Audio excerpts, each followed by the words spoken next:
Hello everyone, welcome back to Shloka classes. So ఒకసారి syllabus చూద్దాం. TGPSC group 1కి సంబంధించి. సో ఎగ్జామ్ ప్యాటర్న్ వచ్చేసరికి మనకి ఎగ్జామినేషన్ ప్యాటర్న్లో ప్రిలిమ్స్ ఉంటుంది అండ్ ఫాలోడ్ బై మెయిన్స్ ఉంటుంది. సో ప్రిలిమ్స్ వచ్చేసరికి మనకి 150 మార్క్స్ ఉంటాయి అండ్ 2.5 అవర్స్ అనేది టైం ఉంటుంది. అండ్ మెయిన్స్ వచ్చేసరికి టోటల్గా 900 మార్క్స్ ఉంటాయి. ఎవరైతే ఈ ప్రిలిమినరీ ఎగ్జామినేషన్లో క్వాలిఫై అవుతారో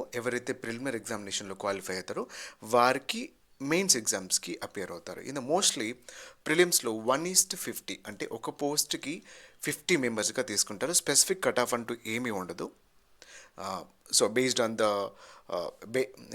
ద క్యాండిడేట్స్ని బట్టి తీసుకుంటారు. లాస్ట్ టైం అయితే మనకున్నటువంటి పోస్టులు ఏవైతే 500+ అనేది ఉన్నాయో దానికి గాను నియర్లీ 20,000 ప్లస్ మెంబర్స్ని అయితే తీసుకున్నారు.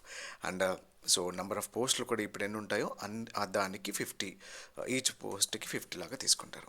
అండ్ నెక్స్ట్ ఇందులో క్వాలిఫై అయితే కనుక అదే స్పెసిఫిక్ కట్ ఆఫ్ అంటూ అయితే ఏమీ ఉండదు. సో దీంట్లో ఆ క్వాలిఫై కట్ ఆఫ్కి మనం రీచ్ అయిన తర్వాత క్వాలిఫైలో అయితే మెయిన్స్కి అపియర్ అవుతాం. మెయిన్స్లో మనకు 900 మార్క్స్ ఉంటుంది.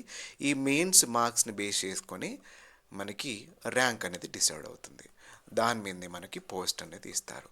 సో ఇది కనుక ఇది చూసుకుంటే మనకి ఇది కేవలం క్వాలిఫై నేచర్ మాత్రమే. ఇది క్వాలిఫై, దీంట్లో వచ్చే మార్క్స్ని మనకు దీంట్లో యాడ్ చేయరు. ఓకే, ఈ 1500కి మనకు 6 పేపర్స్ ఉంటాయి. ఈ ప్రిలిమినరీ ఎగ్జామ్ ఏదైతే కంప్లీట్గా మనకు డిస్క్రిప్టివ్ నేచర్ ఉంటుందో, ఈ మెయిన్స్ మట్టుకి కంప్లీట్గా మనకి రిటర్న్ ఎగ్జామ్ డిస్క్రిప్టివ్లో ఉంటుంది. సో ప్రిలిమ్స్ మొత్తం కూడా మనకు ఆబ్జెక్టివ్ నేచర్లోనే ఉంటుంది. అండ్ మెయిన్స్ వచ్చేసరికి మనకి డిస్క్రిప్టివ్లో ఉంటుంది. సో 15 క్వశ్చన్స్ అనేవి రాయాలి ప్రతి పేపర్కి. 15 10s 150 అండ్ 3 hour ఎగ్జామినేషన్ ఉంటుంది. అండ్ ఈ 15 క్వశ్చన్స్ ఇంటూ 10 150 మార్క్స్. ఇలా 6 పేపర్స్ రాయాలి. Paper 1, paper 2, paper 3, paper 4, paper 5, paper 6. So ఏముంటాయని ఒకసారి డీటెయిల్గా చూద్దాం. ఎస్, హియర్ ఇట్ ఈస్ కంప్లీట్గా మనకు ప్రిలిమ్ సిలబస్ అనమాట. ఇది ప్రిలిమినరీ అనేది సిలబస్ అనేది ఉంది. సో ఈ ప్రిలిమ్స్లో మనకి ఇవన్నీ కాంపోనెంట్స్ ఉంటాయి. వీటన్నిటి మీద మనకు 150 మార్క్స్ అనేవి ఉంటాయి. 150 మార్క్స్ అనేవి ఉంటాయి. అంటే 2.5 hours అనేది టైం ఉంటుంది. So current affairs major key role play చేస్తుంది. అండ్ ఇంటర్నేషనల్ రిలేషన్స్ కూడా మనకు మేజర్గా కరెంట్ అఫైర్స్ మీదే ఫోకస్ చేసి అడుగుతారు. అండ్ జనరల్ సైన్స్లో మనకు biology, chemistry and science and technology, ఇందులో India achievements in science and technology very much important. So mostly scope 90% general సైన్స్కి సంబంధించి సైన్స్ అండ్ టెక్నాలజీలోనే అడుగుతారు. So environmental issues and disaster management mitigation strategies కూడా మనకు CA మీదే మోస్ట్లీ డెవలప్ అయి ఉంటుంది. And economic and social development of ఇండియాలో కొంచెం స్టాటిక్, కొంచెం డైనమిక్ అంటే కరెంట్ అఫైర్స్, అండ్ స్టాటిక్ అంటేనేమో మనకు ఆల్రెడీ ఉన్నటువంటి పోర్షన్ అనమాట. ఈ రెండింటి మీద మనం బేస్ అయి ఉంటుంది. And Indian constitution and policy, ఇది ఎట్లాగూ మీరు మెయిన్స్కి చదువుతారు. సో ప్రిలిమ్స్ కూడా యూజ్ అవుతుంది. And governance and public policy, దీంట్లో మనకు సిఏలో వస్తున్నటువంటి స్కీమ్స్ కానీ పాలసీస్ కానీ చాలా ఇంపార్టెంట్. సో అది అనమాట పాలసీస్ ఆఫ్ తెలంగాణ స్టేట్, ఇది మనకు సిఏలో కవర్ అవుతుంది. కరెంట్ అఫైర్స్లో ఇది చూసుకోవాలి. Society, culture, heritage, arts and literature of Telangana, ఇది కంప్లీట్గా కల్చర్ అండ్ దీనికి సంబంధించినటువంటి క్వశ్చన్స్ బేస్ అయి ఉంటాయి. జనరల్గా మన ఫెస్టివల్స్ కానీ లేకపోతే ఇలాంటి జాతరలు కానీ ఎక్కడెక్కడ ఏమేమి ఉన్నాయి ఇలాంటి వాటి మీద మనకు రిలేట్ అయి ఉంటుంది. అండ్ ఆర్కిటెక్చర్, రీసెంట్గా ఏదైనా స్కల్ప్చర్ బయటపడ్డ కానీ, సో ఇలాంటి వాటి మీద బేస్ చేసుకొని మనకి క్వశ్చన్స్ అనేది ఉంటాయి. And social exclusion, caste, tribal in society, ఇది మీరు ఆల్రెడీ కూడా సొసైటీలో చదువుతారు. మనము పేపర్ 3లో చదువుతాము. ఆ పేపర్ 3లో ఉన్నటువంటి కాంపోనెంట్స్ అన్నీ కూడా ఇక్కడ మనకు కవర్ అవుతాయి. And logical reasoning and analytical ability and data interpretation, ఇవి నియర్లీ 22 నుండి 25 అనేది మనకి కవర్ అవుతాయి అన్నమాట. 22 నుండి 25 క్వశ్చన్స్ అనేవి మనకు వస్తూ ఉంటాయి. సచ్ దట్ దీస్ ఆర్ కంప్లీట్గా ప్రిలిమినరీ. దీంట్లో మనం ప్రిలిమ్స్ స్ట్రాటజీ కూడా చేసుకుందాం. ప్రిలిమ్స్లో ఎట్లా క్లియర్ అవ్వాలి, సో మన కట్ ఆఫ్ మార్క్స్ని ఎట్లా రీచ్ అవ్వాలి, ప్రిలిమ్స్ని ఎట్లా రీచ్ చేసుకోవాలి. అండ్ లాస్ట్ టైం ప్రిలిమ్స్ అనేది సో మెయిన్స్ ఇంటిగ్రేషన్ చదువుకున్న వాళ్ళకి ఎలా బెనిఫిట్ అయింది, కేవలం ప్రిలిమ్స్ పైనే ఫోకస్ పెట్టేసి మెయిన్స్లో కొంచెం ఎలా టఫ్ అయిపోయింది, ఇలాంటివన్నీ కూడా సెపరేట్గా మనం ప్రిలిమ్స్ స్ట్రాటజీని కూడా చేసుకుందాం. సో మోస్ట్లీ 100% అయితే మనకి నోటిఫికేషన్ ఉంటుంది 2026లో. 2026లో. సో నోటిఫికేషన్ వచ్చే నాటికి మెయిన్స్కి సంబంధించి మెయిన్స్లో అట్లీస్ట్ ఒక 2 పేపర్స్ అయినా ఫినిష్ చేయాలి. And at the same time ఈ current affairs and mains integration చేసుకుంటూ చదువుకోవడం అనేది ఇది బెస్ట్ పాలసీ. అంటే based on my experience, last day mains రాసినటువంటి ఎక్స్పీరియన్స్తో చెప్పగలుగుతున్నాను. So that approach is very much important. And in డీటెయిల్గా మళ్ళీ చూద్దాం ఏ టాపిక్స్ అనేది చాలా ఇంపార్టెంట్, ఎక్కడి నుంచి మార్క్స్ మనకి స్కోర్ చేయొచ్చు, కంపల్సరీ ఎట్లా అనేది విల్ సీ. సో అందులో మనకు క్వాలిఫై అయితే ఏదైతే ప్రిలిమినరీ ఎగ్జామినేషన్ ఉందో అందులో మనకు ఒక సెక్యూర్డ్ స్కోర్ అనేది వస్తే మనకు ఈ జనరల్ ఇంగ్లీష్ అనేది ఇది క్వాలిఫై పేపరే ఉంటుంది. ఇది కూడా మనకి 150 మార్క్స్ ఉంటుంది అండ్ 3 అవర్ ఆఫ్ ఎగ్జామినేషన్ ఉంటుంది. సో అఫ్ కోర్స్ దీంట్లో స్పాటింగ్ ఎర్రర్స్ ఉంటాయి, స్పెల్లింగ్, పంక్చువేషన్స్ కానీ. సో లాస్ట్ టైం పంక్చువేషన్ అడిగినాడు. పంక్చువేషన్స్ అంటే ఏం లేదు, ఫుల్ స్టాప్ ఎక్కడ వస్తుంది, కామ ఎక్కడ వస్తుంది, అండ్ యూనో క్యాపిటల్స్ ఎలా ఉంటాయి, ఇలాంటివన్నీ కూడా మనము డీల్ చేయాలి. Fill in the blanks, prepositions, conjunctions. జనరల్గా కాంపిటేటివ్ ఎగ్జామినేషన్స్కి ప్రిపేర్ అయ్యేటటువంటి వాళ్ళు ఎవరైతే ఉంటారో వాళ్ళకి ఆల్మోస్ట్ దీని మీద ఐడియానే ఉంటుంది. అండ్ రీరైటింగ్ సెంటెన్సెస్, యాక్టివైజ్ ప్యాసివైజ్లో మనం యాక్టివైజ్లో వచ్చింది ప్యాసివైజ్లో, ప్యాసివైజ్లో వచ్చింది యాక్టివైజ్లో. ఇక్కడ ఏంటంటే మనకు ఆప్షన్స్ ఉండవు, అక్కడ ఇచ్చిందని మనం రాయాలి. సో ఆబ్జెక్టివ్ నేచర్లో అయితే మనకు జనరల్గా ఏంటంటే ఆప్షన్స్ ఉంటాయి. ఆ ఆప్షన్స్ని బేస్ చేసుకొని, ఆప్షన్స్ అనే దాన్ని బేస్ చేసుకొని మన క్వశ్చన్కి ఆన్సర్ పెట్టాలి. అక్కడ ఇలాంటి వెసులుబాటు అయితే ఉండదు. జనరల్గా ఏంటంటే మనకి కామన్గా రాయాల్సినటువంటి రిక్వైర్మెంట్ ఉంది. సో కొంచెం ఎఫెక్టివ్గానే చదువుకోవాలి. జంబుల్ సెంటెన్సెస్ అంటే సెంటెన్సెస్ ఒక పారాగ్రాఫ్ ఇచ్చేసి మనకు అది జంబుల్ చేస్తూ ఉంటారు. ఆ జంబుల్ని మనము మీనింగ్ఫుల్గా రాయాలి,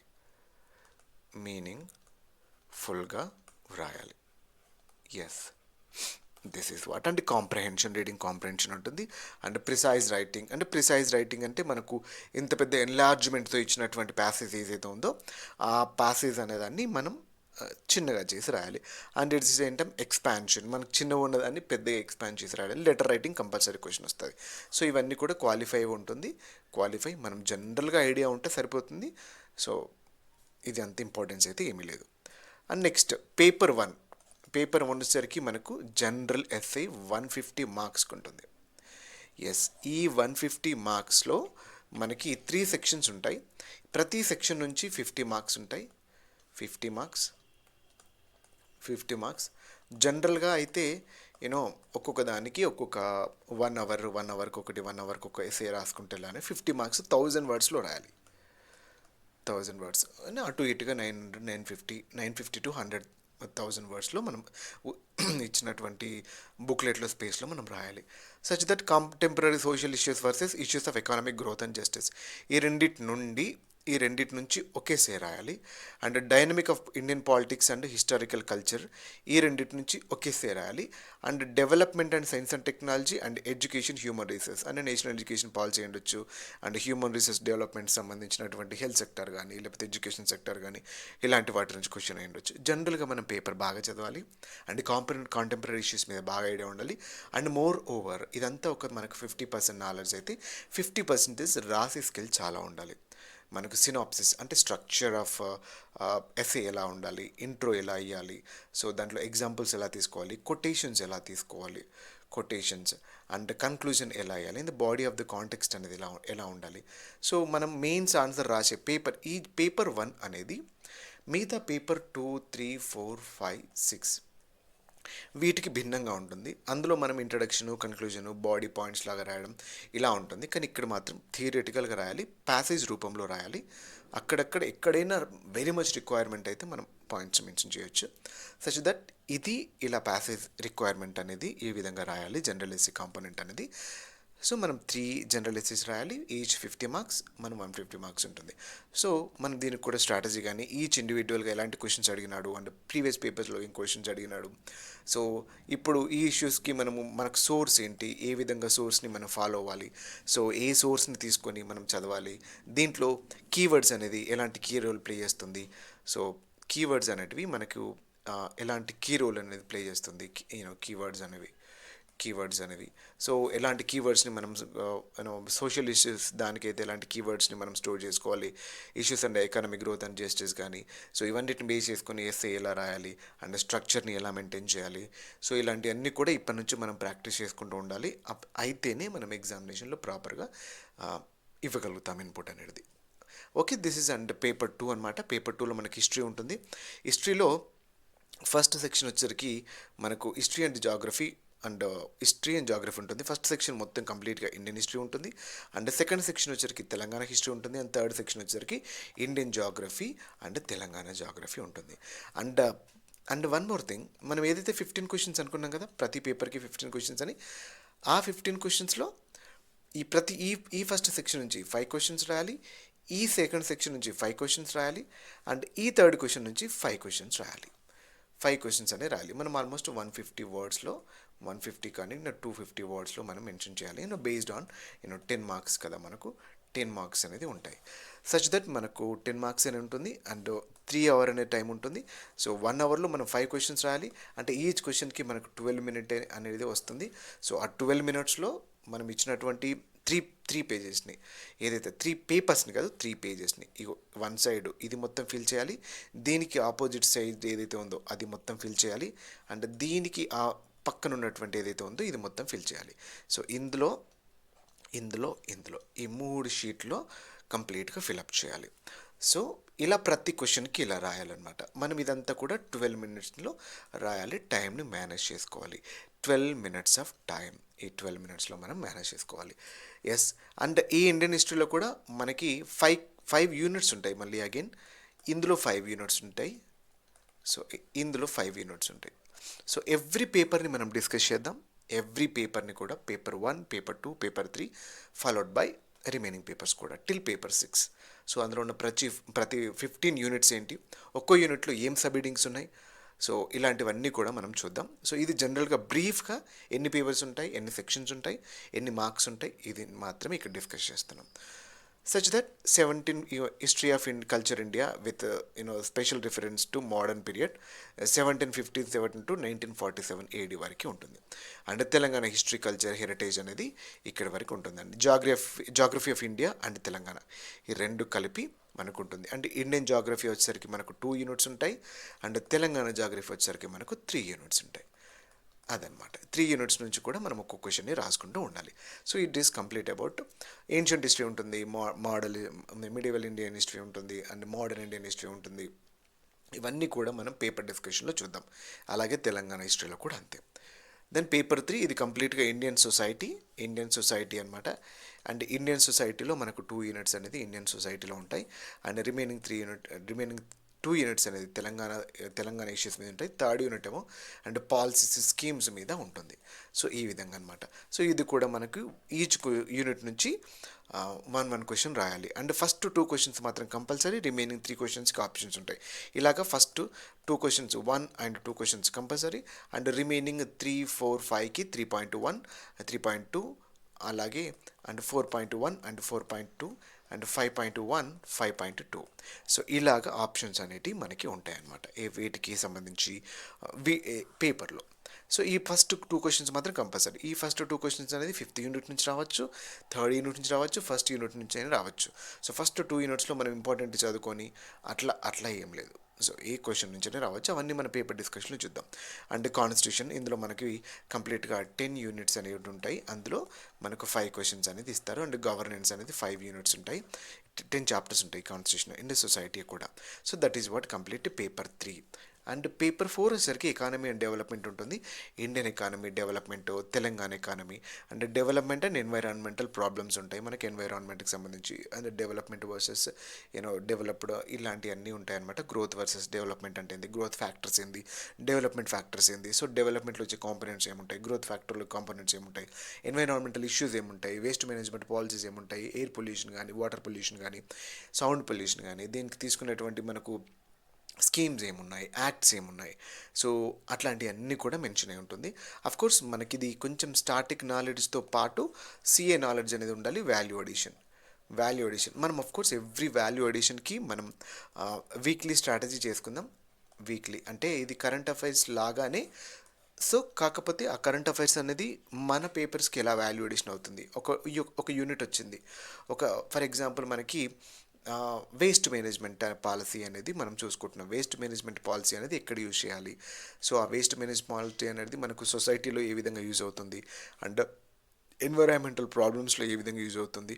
సో ఇట్లాంటివన్నీ కూడా మనం చూడాలి. అండ్ ఇండియన్ ఎకానమీ అండ్ డెవలప్మెంట్లో కూడా మనకు సిఏ అనేది చాలా ఇంపార్టెంట్ కరెంట్ అఫైర్స్ అనేది. అంటే తెలంగాణ ఎకానమీ కూడా సో మనకు సోషియో ఎకనామిక్ అవుట్లుక్తో పాటు ల్యాండ్ రిఫార్మ్స్ కానీ అండ్ టిల్ 1949 వరకు ఉన్నటువంటి డెవలప్మెంట్ కానీ 1949 నుంచి 1956 వరకు మనకు ఏపీ ఫార్మేషన్ వరకు ఉన్నటువంటి డెవలప్మెంట్ కానీ ఎకానమీ కానీ సిచ్యువేషన్స్ కానీ ఇవన్నీ కూడా కొంచెం static portion. And remaining sections agriculture sector కానీ అండ్ ఇండస్ట్రియల్ సెక్టార్ కానీ అండ్ సర్వీస్ సెక్టార్ కానీ ఇవన్నీ కూడాను మనం సోషియో ఎకనామిక్ అవుట్లుక్ నుంచి తీసుకొని సో ఆ స్టాటిక్ బేస్ అండ్ వీటి మీద రాయాలి. దీనికి మళ్ళీ ఇంట్రోస్ ఉంటాయి, మళ్ళీ కన్క్లూజన్స్ ఉంటాయి ప్రతి చాప్టర్కి. దాంట్లో keywords, words, writing practice, so ఇవన్నీ కూడా ఉంటాయన్నమాట. నెక్స్ట్ ఇండియన్ ఎకానమీ కూడా సేమ్ అంతే. పావర్టీ కానీ, ఇండియన్ ఎకానమీ మెజర్మెంట్స్ కానీ, అన్ఎంప్లాయ్మెంట్ కానీ, నీతి ఆయోగ్ కానీ, అండ్ ప్లానింగ్స్ కానీ, బ్యాంకింగ్ కానీ ఇవన్నీ కూడా మనం స్టాటిక్ అండ్ డైనమిక్ కంప్లీట్గా చదువుకుంటూ ఉండాలి. సేమ్ మనకు వాల్యూ ఎడిషన్ ప్రీవియస్ పేపర్లో కూడా కాన్స్టిట్యూషన్ ఆఫ్ ఇండియా మనకు ఆర్టికల్ 21 గురించి, ఆర్టికల్ 19 కానీ, 21A కానీ ఇవన్నీ కూడా రీసెంట్ మన కరెంట్ అఫైర్స్లో ఉన్నవే. అంటే గవర్నర్ ఇష్యూస్ కానీ అండ్ గవర్నెన్స్ ఛాలెంజెస్ కానీ లేకపోతే పిఎం ఇష్యూస్ కానీ అండ్ నెక్స్ట్ వాటర్ డిస్ప్యూట్స్ కానీ, స్టేట్ వర్సెస్ స్టేట్ కానీ, supreme court issues, supreme court and high court and differences కానీ, సో ఇట్లాంటివన్నీ కూడా మనకు ప్రియాంబల్ నుంచి క్వశ్చన్స్ కానీ ఇవన్నీ కూడా కాన్స్టిట్యూషన్ నుంచి నేర్చుకోవాలండి. గవర్నెన్స్లో అంటే ఏంటంటే వాట్ ఆర్ ద రూల్స్ కానీ, డిస్ట్రిక్ట్ కలెక్టర్ రూల్స్ కానీ, మిషన్ కర్మయోగి సిద్ధాంత ఏవైతే ఉన్నాయో మనకి కాంపోనెంట్స్ ఉన్నాయో మిషన్ కర్మయోగి కాంపోనెంట్స్ కానీ ఇలా గవర్నెన్స్లో ఉన్న ప్రతి ఒక్క కాంపోనెంట్ని కూడా చూసుకుంటూ మన కరెంట్ అఫైర్స్ని జోడిస్తూ పేపర్స్ని నాలెడ్జ్ని ఎన్హాన్స్ చేసుకుంటూ మనం రైటింగ్ ప్రాక్టీస్ చేసుకుంటూ ఇలా ఉండాలి. నెక్స్ట్ మనకు పేపర్ ఫిఫ్త్ వచ్చరికి సైన్స్ అండ్ టెక్నాలజీ. ఒకసారి బ్యాక్ నుంచి ఒకసారి ఫస్ట్ చూద్దాం. అండ్ స్పేస్ సైన్స్ ఉంటుంది. ఇదేమో మనకి సేమ్ యాజ్ ఇట్ ఈస్ అదే థియరీ 5 యూనిట్స్ ఉంటాయి. ఈచ్ యూనిట్ నుంచి 1 క్వశ్చన్ రాయాలి. సో ఈచ్ క్యారీస్ మనకు 10 మార్క్స్ అండ్ 5 అంటే 50 మార్క్స్ ఉంటుంది. అలాగే ఎవ్రీ సెక్షన్ 350s 150 మార్క్స్ ఉంటాయి. So that is what the importance. And next modern trends in application of knowledge of science. ఈ knowledge of సైన్స్లో మనకేముంటుందంటే modern trends in application of knowledge of science. So science యొక్క knowledge ఏముంటుంది and ప్లాంట్స్కి సంబంధించి and next ఏదైతే మనకి ఇప్పుడు యూజ్ఫుల్ ప్లాంట్స్ ఉన్నాయి కానీ లేకపోతే ఫ్లోరా ప్లాంట్స్ కానీ నెక్స్ట్ సెల్ బయాలజీ కానీ అండ్ బయోటెక్నాలజీ కానీ అండ్ కార్టీ అనే ఒక టెక్నాలజీ కానీ, సో ఇలాంటివన్నీ కూడా మనకు మోడర్న్ ట్రెండ్స్ అండ్ అప్లికేషన్స్ వస్తాయి. And role of impact of science and టెక్నాలజీలో స్పేస్ కానీ, డిఆర్డిఓ కానీ, మనకు ఇస్రో కానీ లేకపోతే రాకెట్ సైన్స్ కానీ, సో ఇవన్నీ కూడా ఇందులో ఉంటాయి. So next data interpretation and problem solving. And one more thing, ఇది మనకు 50 మార్క్స్కి ఉంటుంది. ఇందులో అన్ని కాంపోనెంట్స్ ఉంటాయి. Time and work, time and test, simple interest, compound interest. కానీ అది మనకి డేటా ఇంటర్ప్రిటేషన్ బేస్ చేసుకొని ఇస్తాడనమాట. డేటా ఇంటర్ప్రిటేషన్కి రిలేటెడ్గా సో ఆ విధంగా ఉంటుంది డేటా ఇంటర్ప్రిటేషన్ అనేది క్వశ్చన్స్ అనేది. సో స్వేర్గా చెప్తున్నాను, లాస్ట్ టైం నేను పేపర్ రాసిన దాని ప్రకారం చెప్తున్నాను, ఖచ్చితంగా డేటా ఇంటర్ప్రిటేషన్ మాత్రం టఫ్ ఉంటుంది. There is no doubt. ఏదో పైపైన చూసుకొని నార్మల్ చూసుకుంటే కుదరదు. 110% ప్రాక్టీస్ చేయాలి.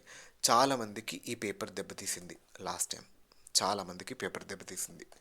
సో పేపర్ 5 కానీ పేపర్ 6 కానీ చాలా క్రూషియల్ అనిపించింది. సో డేటా ఇంటర్ప్రిటేషన్లో ఒక 20 మార్క్స్, 17 మార్క్స్, 15 మార్క్స్ తెచ్చుకోవడం కూడా గగనం అయిపోయింది అవుట్ ఆఫ్ 50కి. చాలామంది 50కి 45+ తీసుకోవచ్చు అనుకున్నారు. No way. సో ఇప్పుడు కూడా అలాగే ఉంటుంది. So be careful with it. Data interpretation ఇప్పటి నుంచే ప్రాక్టీస్ చేయండి. నాన్ మ్యాథ్స్ కానీ మ్యాథ్స్ కానీ ఎవరైనా సరే, ఇది ఎవరికి ఎగ్జామ్షన్ కాదు, అందరు బాగా ప్రాక్టీస్ చేయాలి. అండ్ సైన్స్ అండ్ టెక్నాలజీలో మనకి traditional technology and current technology కానీ, సో ట్రెండ్స్ కానీ ఇవన్నీ కూడా బాగా చూసుకోవాలి. అండ్ మోడర్న్ ట్రెండ్స్ కానీ. సో ఈ సైన్స్ అండ్ టెక్నాలజీ మీద కొంచెం డయాగ్రామ్స్ కానీ, కొంచెం గ్రాఫ్స్ కానీ ఇవి ప్రాక్టీస్ చేసుకుంటూ ఉండాలి. మ్యాప్స్ కానీ.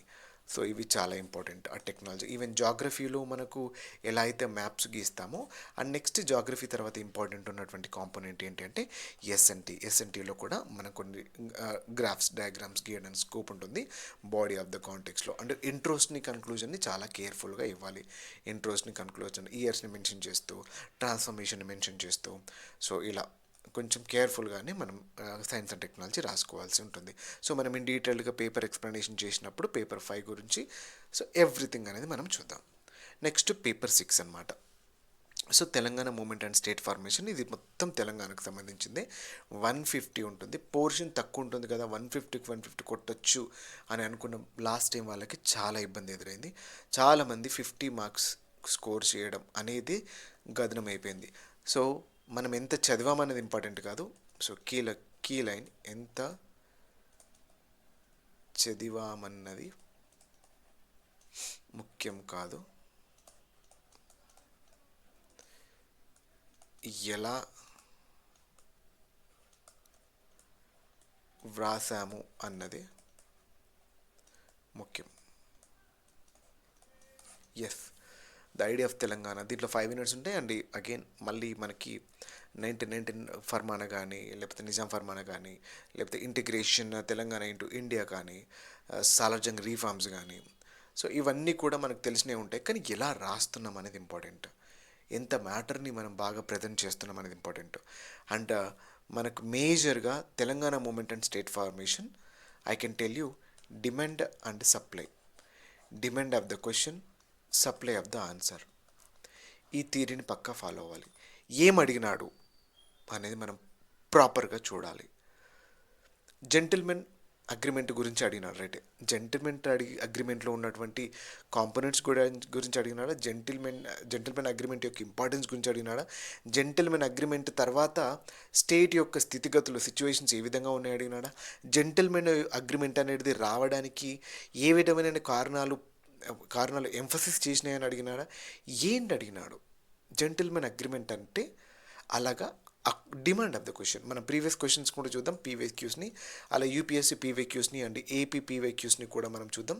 So A question, demand of the question ఎలా ఉంది, దానికి ఆన్సర్ ఏ విధంగా ఉంది, కీవర్డ్స్ ఏ విధంగా ఉన్నాయి, సో కన్క్లూజన్ ఏ విధంగా ఉంది, ఇంట్రడక్షన్ ఏ విధంగా ఉంది, ఇవన్నీ కూడా మనం చూద్దాం.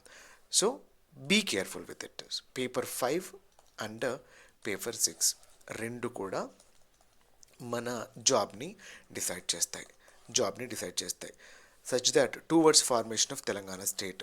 ఎస్, మనకు దీంట్లో గిర్లాని కమిటీ కానీ, లేకపోతే సో ప్రతి ఒక్క కాంపోనెంట్ గురించి కూడా చదవాలి. టీఆర్ఎస్ గురించి, బీజేపీ గురించి, టీడీపీ గురించి, అండ్ వాళ్ళ రోల్ గురించి, and at the same time దాంట్లో వచ్చేటటువంటి ఆల్ పార్టీ మీటింగ్స్ కానీ, లేకపోతే వాట్ ఎవర్ ఎవ్రీ పాయింట్ని మనం డిమాండ్ ఆఫ్ ద క్వశ్చన్కి సబ్స్టిట్యూట్ చేసే విధంగా ఉండాలి. సో మ్యాటర్ అనేది 360 డిగ్రీ డైమెన్షన్స్లో మనకు ఒక ఇష్యూ మనకు ఆల్మోస్ట్ తీసుకుంటే ఒక 95 to 98 క్వశ్చన్స్, అఫ్కోర్స్ ఒక 100 అనుకోండి, లేదు అంతకన్నా ఎక్కువ అంటే 120 క్వశ్చన్స్. 120 క్వశ్చన్స్ కన్నా ఎక్కువ ఉండవు, 120 థీమ్స్ మాత్రమే ఉంటాయి. 120 థీమ్స్ ఉంటాయి. కానీ ఎవ్రీ థీమ్ మీద మనకి అట్లీస్ట్ ఒక 5 క్వశ్చన్స్ నుంచి 6 క్వశ్చన్స్ అన్న ఫ్రేమ్ చేసుకోవాలి. అప్పుడేమైద్ది, మనకు 720 ఒక 750, అంటే మొత్తం అన్నీ రాయాల్సిన అవసరం లేదు. సో ఆ ఒక 120 థీమ్ మీద ఇంట్రోని కానీ, కన్క్లూజన్ని కానీ, సో అడిగే డిమాండ్ని బట్టి ఏ మ్యాటర్ని మనం ఇండికేట్ చేయాలి, సో ఇంబైబ్ చేయాలి అనేది మనం డీటెయిల్డ్గా చూసుకుంటే సరిపోతుంది. సో ఇలాగా మనం ప్రిపరేషన్ స్ట్రాటజీని ప్లాన్ చేసుకొని, సో మనం ఇప్పటి నుంచి ఏప్రిల్ నుంచి చదువుకుంటా ఉంటే so it will be easier అని నేను చెప్పాను. కాకపోతే it's all about mind game and strategy and confidence and మనకున్న సిలబస్ మీద ఉన్నటువంటి అవగాహన అయి ఉండొచ్చు, అండ్ రైట్ ప్లాట్ఫామ్లో రైట్ బుక్స్ అయి ఉండొచ్చు, అండ్ చదివిన బుక్ని మల్టిపుల్ టైమ్స్ రివైజ్ చేయడం కానీ, ఆ రివైజ్ చేసిన ఆన్సర్ రైటింగ్ని ప్రాక్టీస్ చేయడం కానీ, సో ఇవన్నీ కూడా చాలా ఇంపార్టెంట్. ఎక్కడైతే ఎగ్జామినేషన్ మెయిన్స్ దగ్గరికి వస్తుందో మనం ఏం చేయలేం సీరియస్లీ. అంటే పడిన తర్వాత చూసుకోవచ్చు అని అనుకుండొచ్చు. నేను మాత్రం ఒకటి చెప్తాను, మొన్న మెయిన్స్ రాసినటువంటి ఎక్స్పీరియన్స్తో చెప్తున్నాను. మెయిన్స్ దగ్గరలో ఉన్నప్పుడు ఏం చేయలేం. మెయిన్స్ వరకు అట్లీస్ట్ ప్రిలిమ్స్ వరకు మనకు 2 పేపర్స్ అయి ఉండాలి, అండ్ ప్రిలిమినరీ ఎగ్జామినేషన్ అనేది కంపల్సరీ క్లియర్ చేసే విధంగానే మన ప్రిపరేషన్ ఉండాలి. ప్రిలిమ్స్ ఎగ్జామినేషన్ రాసిన తర్వాత సందిగ్ధంలో ఉంటే, ఒకవేళ అయిన తర్వాత చూసుకుందాం అనుకుంటే, ఖచ్చితంగా అది మనని ఎఫెక్ట్ చేస్తుంది మన ప్రిపరేషన్ని. ఎందుకంటే రిజల్ట్స్ వచ్చిన తర్వాత తక్కువ టైం ఉంటుంది. సో ఒకవేళ బాగా రాయకపోతే, అరే రిజల్ట్స్ వచ్చేలాగా చూద్దాం అని ఒక టెన్షన్ ఉంటుంది. అందుకే ప్రిలిమినరీ ఎగ్జామినేషన్ని పక్కా రాయడానికి 2026లో వస్తుంది అన్న ఒక ప్లాన్తో ఇప్పటి నుంచి ప్రిపరేషన్ అవ్వడం అనేది very much important. And next పేపర్స్ని కూడా మనం బాగా డీటెయిల్డ్గా డిస్కస్ చేసుకుందాం. So if you like this video, please hit the like button and do share, and if you're new to this channel, and please do subscribe and follow my content. I'm damn sure I never ever kill your time with my content. Thank you very much.